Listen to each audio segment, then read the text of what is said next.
청주시 보건소는 지역 임산부에 대해 출산 후 6개월까지 유효한 자동차 표지를 발급합니다.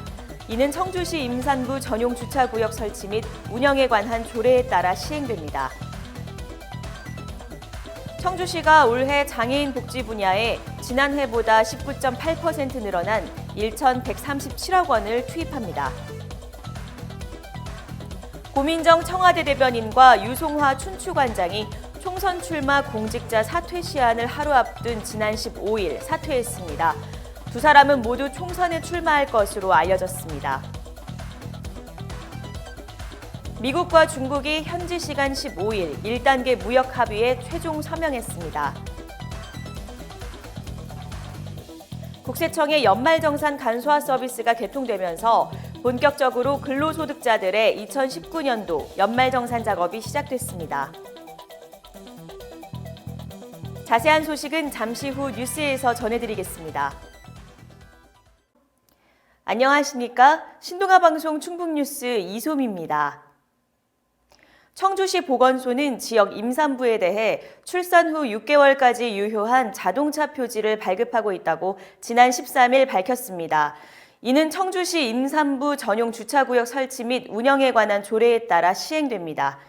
임산부 자동차 표지를 차량에 부착한 임산부 운전자는 시와 소속기관 청사 등에 설치된 임산부 전용 주차구역에 주차할 수 있게 되며 주차요금도 면제받게 됩니다. 임산부 자동차 표지는 현재 시에 주민등록이 되어 있는 임산부 운전자라면 누구나 보건소에서 신청할 수 있습니다. 임산부 또는 배우자, 그 직계존속 소유의 차량 한 대에 한해 표지를 발급받을 수 있습니다.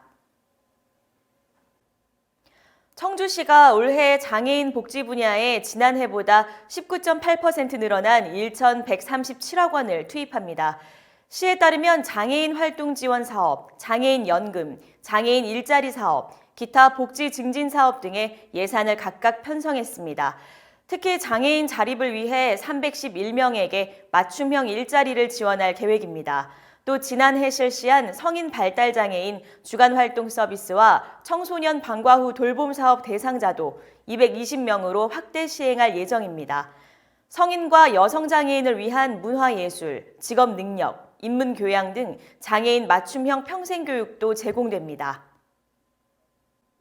고민정 청와대 대변인과 유송화 춘추관장이 총선 출마 공직자 사퇴 시한을 하루 앞둔 지난 15일 사퇴했습니다. 두 사람은 모두 총선에 출마할 것으로 알려졌습니다. 두 사람이 사퇴하면서 후임 대변인 등을 인사할 방침입니다. 고 대변인은 이날 오후 청와대에서 문재인 정부는 참모들 뿐 아니라 언론인과 함께 만드는 것이라고 생각한다며 3년 동안 대통령의 입으로 활동했는데 이제 국민의 입이 되려고 한다고 밝혔습니다.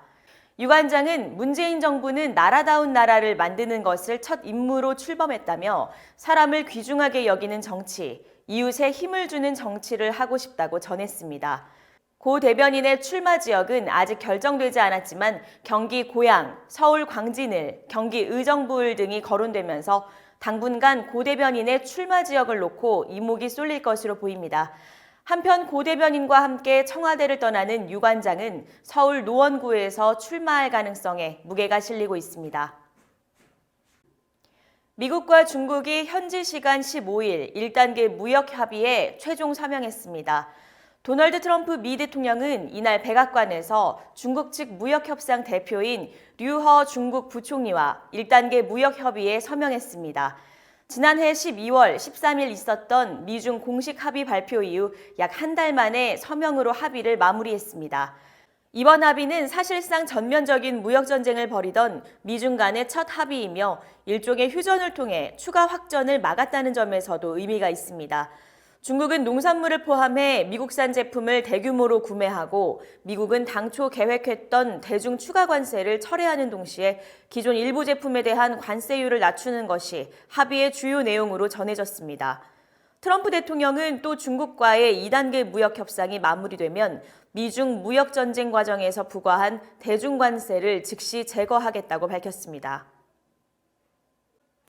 지난 15일 국세청의 연말정산 간소화 서비스가 개통되면서 본격적으로 근로소득자들의 2019년도 연말정산 작업이 시작됐습니다. 연말정산 간소화 서비스는 국세청이 소득과 세액공제 증명에 필요한 자료를 영수증 발급기관에서 직접 수집해 근로자에서 홈택스와 손택스를 통해 제공하는 서비스입니다. 근로자는 서비스에 접속해 소득과 세액공제 자료를 조회할 수 있고 18일 이후엔 공제신고서 작성, 공제자료 간편 제출, 예상세액 계산 등도 할 수 있습니다. 특히 올해 간소화 서비스는 산후조리원 비용, 박물관과 미술관 입장료의 신용카드 결제액, 제로페이 사용액, 코스닥 벤처 펀드 투자액 등 올해 새로 공제 대상에 포함된 항목 관련 자료도 제공합니다. 이상으로 뉴스를 마치겠습니다. 시청해주신 여러분 고맙습니다.